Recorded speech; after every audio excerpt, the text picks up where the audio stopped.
at finest, where today we're going to make a batch of my version of jambalaya. So this is a recipe you may or may not have heard of. Its origins are, I believe, Cajun and probably in Louisiana or something like that, which is not my origins at all. So my apologies to anybody who would make a real version of this. This is the version that we make. It is probably not authentic, but we really enjoy it.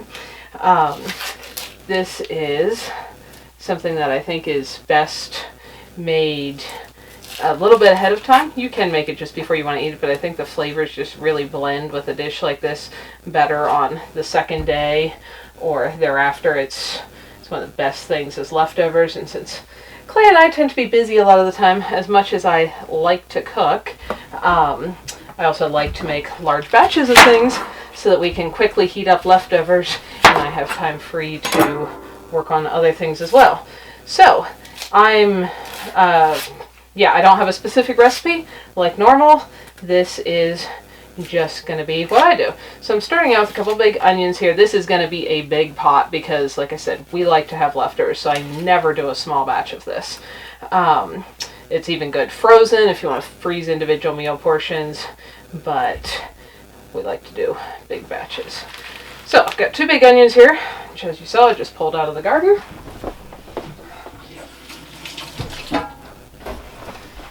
And this would traditionally start with, I believe, onions, celery, and garlic.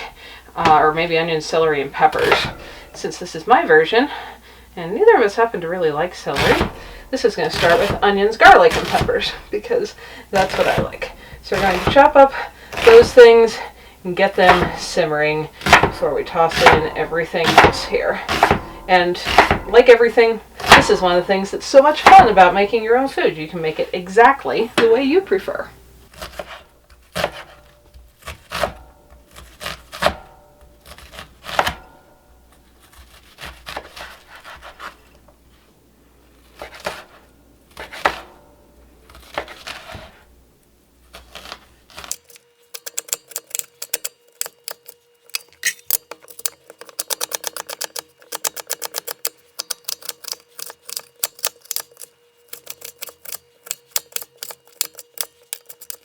So with all those onions diced up and my eyes watering just a little bit from that, we're going to get them cooking in some kind of oil here. This is some bacon grease. I always save that and reuse it, and it's a good flavor for this, but you could do olive oil, coconut oil, anything like that. I'm going to put just a little bit there at the bottom of the pan. As you can see, this stays quite cool. We're going to get all our onions in there and get them simmering. Okay, so that bacon grease is melting on there. We're going to leave this on kind of medium-low for a while. You see how the onions are kind of white, solid white right now? We're going to let them slowly simmer there till they start to turn translucent. While they're doing that, we're going to get some other things going. So normally this has a lot of peppers in it. I am doing sweet peppers. We're going to add some spice with red pepper flakes and such. You could do a combo of hot peppers as well if you like. I can get this plenty spicy enough for my taste with just sweet peppers, though depending what I have around and what somebody else has wanted rid of out of their kitchen or something, at times doing different batches of this, I've put like roasted hatch chilies diced up in it. I've done canned chilies. I've done some kind of fresh hot pepper. I kind of just, like most of my cooking, go with what I have around. But if you've got some bell peppers, this is a pretty way to add color to dishes. Of course, that makes food more beautiful, but also all the different colors of things tend to have different little micronutrients in them, slightly different anthocyanins and antioxidants and all those wonderful things that plants can provide us. And so I encourage everyone to eat a wide variety of colors, and I don't mean all the Skittles in a rainbow, but actual real foods that come in different colors. You could certainly cut the seeds out of these if you liked. I don't mind the texture of having seeds in at all for a dish like this, so I don't choose to, but that would be up to you. And I'm just kind of making these bite-sized chunks. But once again, you could dice them very finely. You could leave them into very, very large chunks, whatever you want. So we're going to add our 3 different peppers into this batch of onions that's simmering. And then I'm also going to add garlic. I like lots of garlic, as you probably know. This is some of what we just harvested from the garden and had hanging to cure. And check out the size of these cloves. This is one of the reasons I love growing our own hardneck garlic. These are not elephant garlic. Forget if these were red chestnut or music. We grew some of both as far as garlic varieties, but now their shell has kind of been curing out there where they've been hanging under the lean-to. If you want to go back up and look up the garlic harvesting video, but I'm going to peel them and get them in here. So I'm doing about that much garlic because that's something we like a lot. An interesting little fact about jambalaya is that the first time I ever made it was before the first time I ever tasted it. When I was working at a boys' school, I did a lot of the cooking, and one day that was what was on the menu, and I'd never heard of the dish, much less eaten it. So I had to look up a bunch of recipes and then make my best guess as to what result I was going for something I had never personally tasted myself, which was interesting.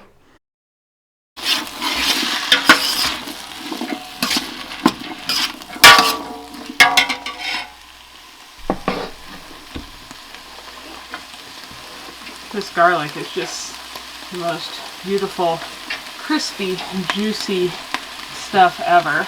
If you guys enjoy cooking at all with garlic, even if you don't want to garden anything else, I highly recommend checking out some of the videos on how easy it is to grow, and trying to grow some maybe even in a pot on your porch or deck or something like that if that's all the space you have, because it's just amazing. I wish you could smell through the camera what the house smells like right now. You can kind of see how those onions are starting to get a little translucent. They're not quite the whole way there.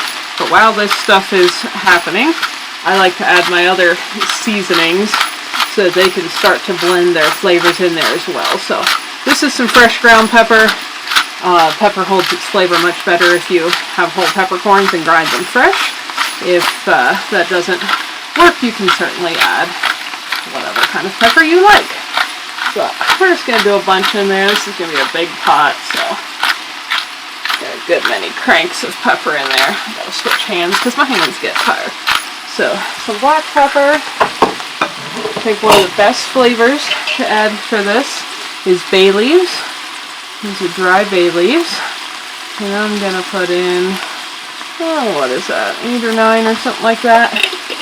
They are something, if you're not familiar with them, that you don't eat them. They simmer in with a, soup or stew or whatever you're cooking, and then you pull them out or set them aside when you're eating. You don't want to actually eat the leaves. They have kind of a almost like fiberglassy kind of texture to it, but they add a wonderful flavor as well as a lot of beneficial nutrients into this broth. So we got those in there. Our onions are getting more clear. For our spice here, I'm going to add some red pepper flakes. That should be plenty. Make this hot enough. And I like to add, there's all kinds of things. You could add lots of things. I'm going to add some basil because it's one of my very favorite herbs. Going to give that another stir. And once again, man, I wish you could smell the smell coming off of this right now. It's just beautiful. Now there's still a few of the bigger chunks that haven't gone translucent, but can you kind of see how see-through the onion chunks are looking? It's just easier to see on the onions than it is on peppers and such, I find. That's about the texture you want, so we're going to start adding other things. So as our base is all simmering together there, and kind of reaching the texture we like, that steam is spicy enough still with all that to make my eyes water a bit, we're going to add bone broth. I very often have some either in the freezer or canned. This batch is in this crock pot because I just made it and it just finished today. It's still warm. If you like, you could use just plain water. You could buy broth, any of those things. Just going to pour all that in here. If you want to make your own bone broth, I won't go into that here, but I have a video you can look up, probably with the keywords bone broth. on how easy that is to do using the bones. This is from our chickens, but the bones that are often discarded as a waste product make a wonderful nutrient-rich broth high in minerals and proteins and gelatin. And then the mushy bones that are left undone, the dogs eat, or if they don't eat them, the chickens love them, and if they didn't eat them, it's just a crumbly paste at that point. Go check out that video. They make an excellent soil amendment for the garden. I'm going to add some salt to this, because this is a pretty big batch. I don't know how to tell you to eyeball this stuff, but that's like a tablespoon. I think that's probably going to be good for this amount, but we'll taste it once everything's together and done. So we've got that liquid in there. Now we're going to add, this is something I wish I had my own of, but we don't. Got some crushed tomatoes here, just plain crushed tomatoes, not any seasonings in them or anything. You could use chunked or diced. I find crushed to be a nice versatile texture, but once again, you could do anything like, or if you have fresh tomatoes, that would be awesome. Since we can't grow them here, this is one of the things that I like to put these in. And when I'm using something like this in a can, usually there's just a little bit of stuff left in the can, and where I want plenty of liquid in this anyway, if I use just a little water, then my can is washed out clean, and all that nutrients are in our pot that we're going to eat.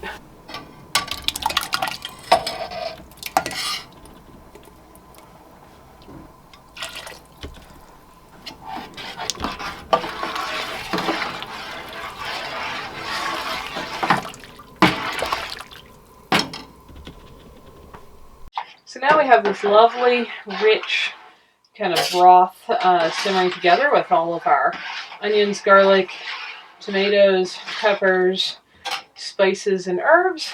I'm going to add rice. The longest part that, as you can see, of getting that ready is just chopping all your stuff. Once again, if you want some proportions, look up somebody's recipe. I've been eyeballing this for years, so for a big batch like this, I do know you want to do a little less rice than you think you're going to need, because it really swells up, and all of a sudden will be super thick. But I probably did like a good 3 cups of rice in there. That'll turn into way more than that once it's cooked.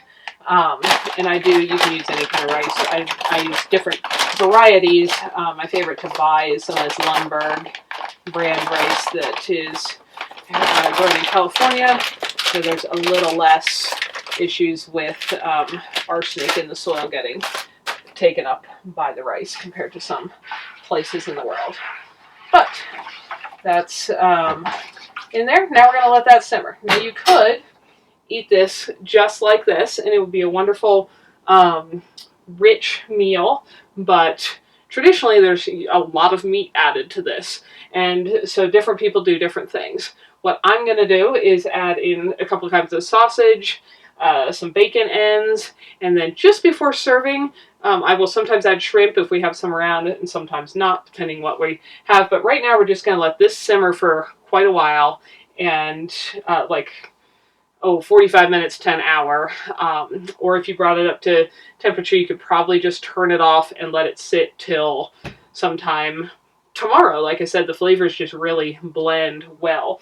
But right now we've got a ton of nutrition in here with all the collagen and protein in bone broth, all of the little micronutrients in the wonderful, plants and herbs, and the sulfur and allicin compounds in onions and garlic that are very, very healthful.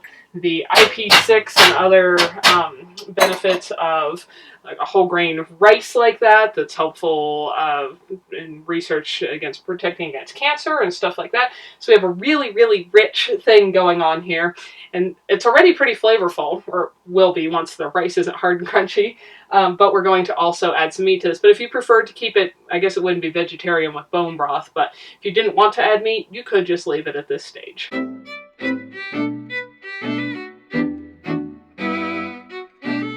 Well, everything's cooking down in the big pot. I like to fry up each of the kinds of meat I'm going to add in a separate pot, just so they're kind of crispy when they go in there. So this is one kind of sausage. I think andalou, or however you pronounce that, is the traditionally used sausage. This is just a beef sausage because that's what I have. I'll fry up some bacon, fry up the other sausage, and by that time, it'll be time to dump it all together. Our pot's simmering our way here. As you can probably see, the rice is starting to look swollen, which means it's getting mostly cooked. Beautiful, beautiful smells and lots of steam rolling off that. It's a little bit crunchy still, but it's getting close to fairly cooked, but that will continue to swell.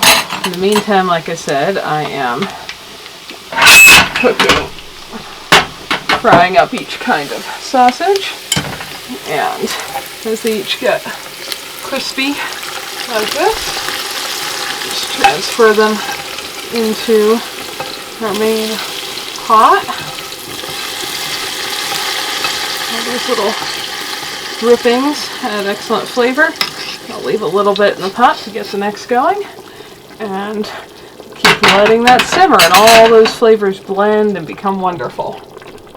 Our store doesn't always have them, but if you can get those packs of like bacon ends and pieces, they're usually less expensive. They're kind of all the odds and ends after they make neat slices, and they're perfect for doing something like this. So I'm just going to dice them all up anyway. So we're going to let those finish kind of frying until they're a little more crispy.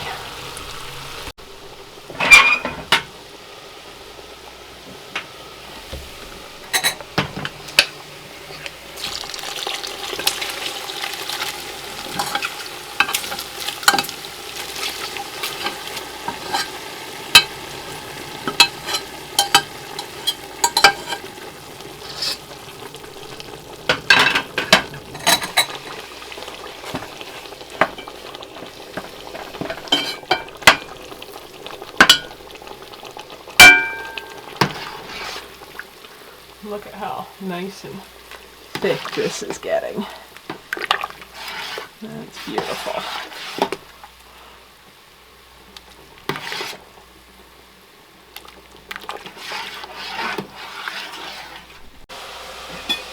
So this big pot has been simmering for about an hour. It would take about that long no matter how large of a pot you're doing if you're using a whole grain brown rice like that to cook soft. And it's looking pretty soft. We got our different varieties of sausage in there, blending all that flavor in. Well, except for the very last one here, which is just, I'm going to call that done. And we're going to add that.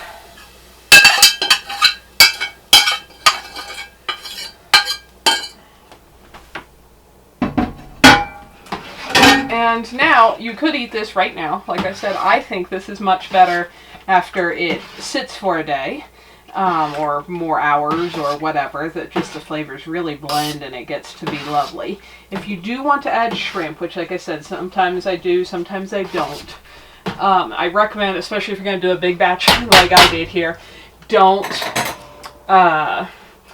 fill the whole thing up with shrimp, because you're going to reheat that probably for sure, unless you're serving, you know, a large group of people all at once, and it will tend to get rubbery. That's the one part that's not so great heated and reheated. So if I'm going to do that, I'll heat up whatever little pot full that Clay and I are going to have for dinner or for having some friends or whatever, and dump a handful of frozen shrimp in there. They only take a couple minutes to cook, even straight out of the freezer, and serve that. But I just don't put them in my big batch when I'm making a pot like this. I know this looks huge to some of you guys. We are probably going to eat this over the course of the next week between the two of us. And my brother might be over and have a dinner as well. But that will be perfect, because then it will give me some of that time the rest of the week where we got easy, hearty, nutritious meal to heat up and eat quickly. And I can get some of the other stuff that I need to do done as well. So anyway, if you want to make a much smaller batch or whatever, feel free to look up other people's general proportions on, like, you know, how much broth, tomato, rice, etc. they do, and then kind of, you know, much like what I did here, you can, being distracted by the horses out there in the field getting all wound up and I'm not sure about what, you can add more or less hot or sweet peppers to your taste, more or less onions and garlic, the different seasonings. You can make this more spicy, you can make it more mild, and so on. But that's the basic version that I do most of the time, though. As I've mentioned, it always has some little variations depending what I have around at the time.